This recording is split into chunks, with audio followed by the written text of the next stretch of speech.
Bom, energia em 8. Energia em 8, eu tenho também que determinar qual é o Z8. Então, H8 vai ser igual 532, que é a pressão que a gente forneceu lá, né, que é lá o ponto na pressão 8, 532 vezes 10 a menos 3 dividido pelo gama, que é 9.800, que é o peso específico.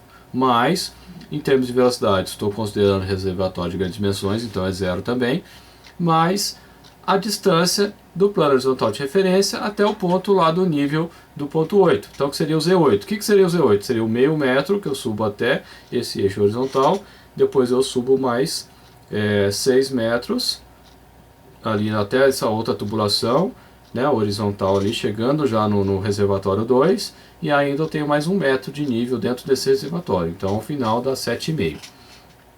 Somando tudo, o H8 vai ser então 60,7 metros. De novo, se eu tivesse mudado o plano horizontal de referência para cima, por exemplo, ele seria 7, porque seria só essa distancinha. E como eu tenho um menos meio no final, que é o que eu falei, né, a diferença que importa, vai dar o resultado é o mesmo. É toda questão de referência.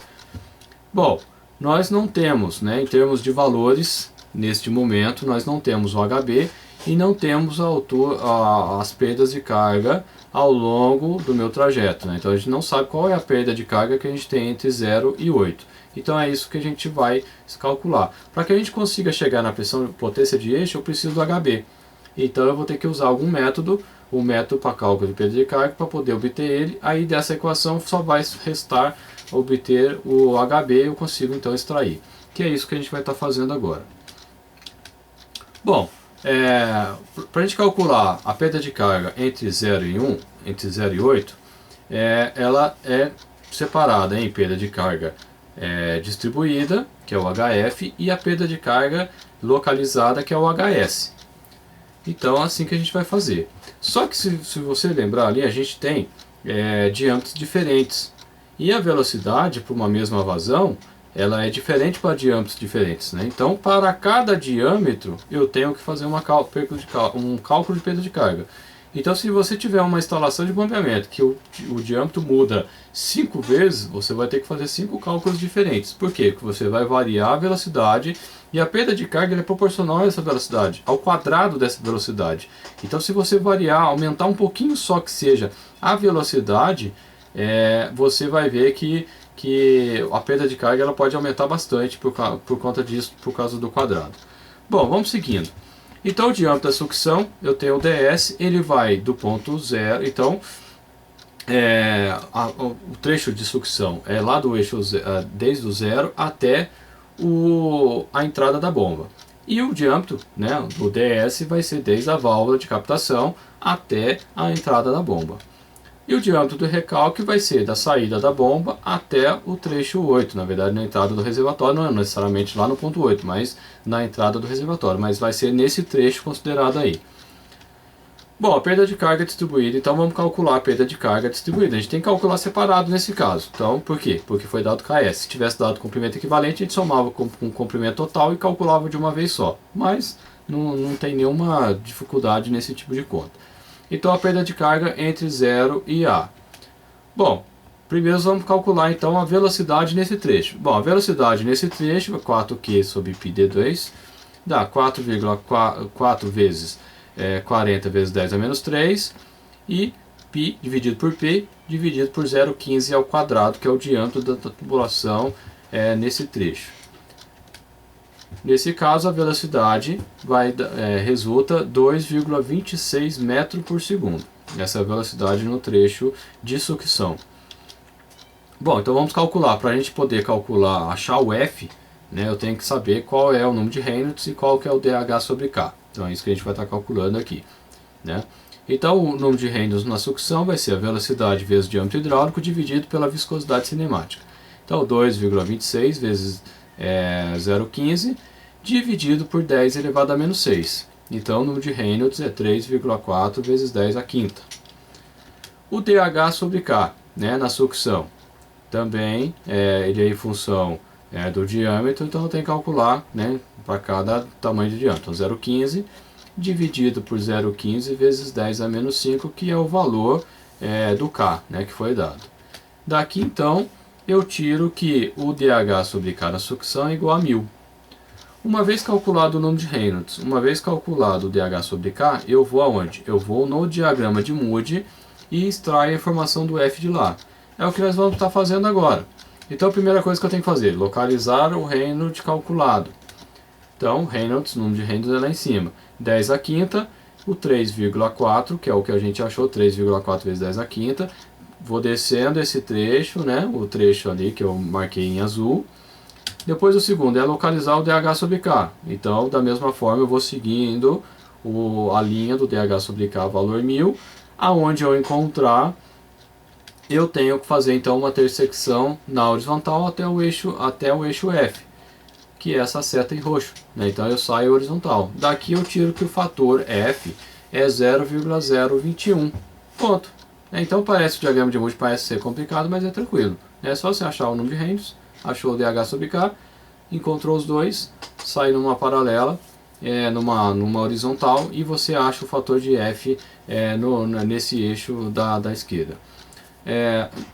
Aqui também no diagrama eu também tenho os fatores de K que eu já tinha colocado lá inicialmente para facilitar, para não ter que apresentar o diagrama de Moody depois voltar, né? Então ele saiu, o valor lá dele saiu do que a gente falou lá, ferro galvanizado, né? Então saiu daqui esse fator, né? Aqui é claro que eu tenho alguns materiais, existem diagramas hoje de Moody que são mais amplos, né? E tem uma série de outros materiais, que não é o que a gente está utilizando aqui, mas enfim, né, você pode encontrar aí na literatura técnica outros mais detalhados, digamos assim. Bom, continuando, então o cálculo de perda de carga entre 0 e 1 vai ter o que? A velocidade 2,26, o número de Reynolds 3,4, o dH sobre K igual a 1000, então do diagrama de Moody eu achei que o fator F é 0,021. Bom, agora é só calcular naquela fórmula, né? Então, o HFS, que é a perda de carga na sucção, vai ser fator F vezes o comprimento, vezes Vs ao quadrado, que é a velocidade na sucção, dividido pelo DH pelo diâmetro hidráulico, dividido por 2G. Então, 0,021 vezes 2 mais 10, que é o comprimento na vertical e na horizontal, vezes a velocidade ao quadrado, 2,26 ao quadrado, dividido por 0,15, dividido por 2, dividido por 9,8. Fazendo-se essa conta, eu chego que a perda de carga na sucção é aproximadamente 0,44 metros. E aqui no caso, que a gente tem que ter em mente, quanto menor a perda de carga na sucção, melhor. Quanto mais próxima a bomba tiver da sucção, da captação, quanto menos curva tiver, quanto menos comprimento de tubo tiver, melhor, porque a pressão vai cair menos. Com isso eu não tenho risco de cavitação, né? Então essa é a preocupação que nós engenheiros que vamos lidar com isso, mecânico, civil, sei lá, enfim, que vai trabalhar com isso, tem que estar em mente, né? Bom, a perda de carga localizada no trecho entre 0 e E, é claro que a perda de carga está na entrada, não está, né, no trecho, mas está na entrada, mas como eu estou calculando a perda de carga desde o início, eu estou falando entre 0 e E para ficar claro que é no trecho todo. Eu tenho a válvula de crivo, eu tenho o cotovelo 2 e eu tenho o registro globo. Bom, então a perda de carga localizada ela é definida como HSS, que é, né, o S, primeiro S de singular, o segundo S de sucção. O KS, velocidade ao quadrado dividido por 2G. Bom, o KS total, como a velocidade é a mesma, eu não preciso calcular isso 3 vezes, eu posso somar os KS e calcular uma única vez. Então o KS total, que eu chamei aqui, vai ser o KS1 mais KS2 mais KS3.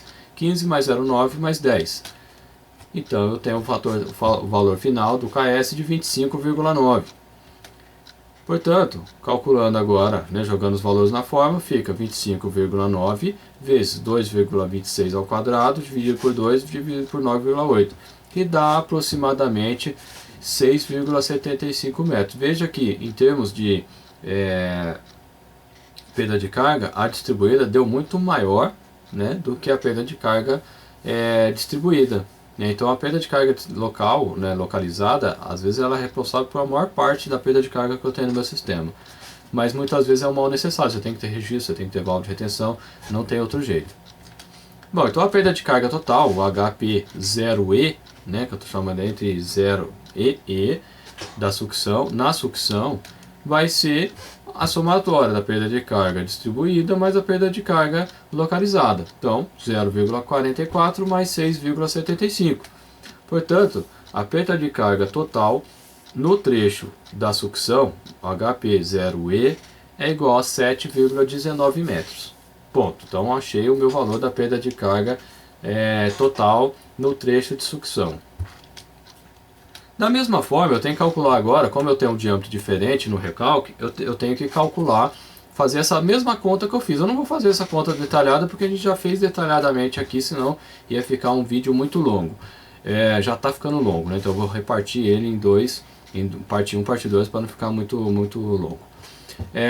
Da mesma forma, fazendo o mesmo procedimento que a gente acabou de fazer, calculando o número de rentos, calculando o DH sobre K, calculando a velocidade, indo lá no diagrama de Moody, pegando os fatores, etc, e multiplicando, fazendo, né, as mesmas contas, eu tenho que a perda de carga distribuída agora é 10,8 metros, a perda de carga localizada é 16,1 e a perda de carga total no recalque é 26,9 metros. 26,9 metros, né? Logo, a perda de carga total é a perda de carga na sucção e a perda de carga no recalque, né? Conta simples. HP18, agora toda a perda de carga vai ser na sucção, no recalque, então vai ser 7,19 mais 26,9, ou 90. Portanto, a perda de carga total do meu sistema, nessas condições, nessa velocidade, nessa vazão, é aproximadamente, né, fazendo os arredondamentos, 34 metros. Então esse foi o resultado da perda de carga total aqui no meu sistema.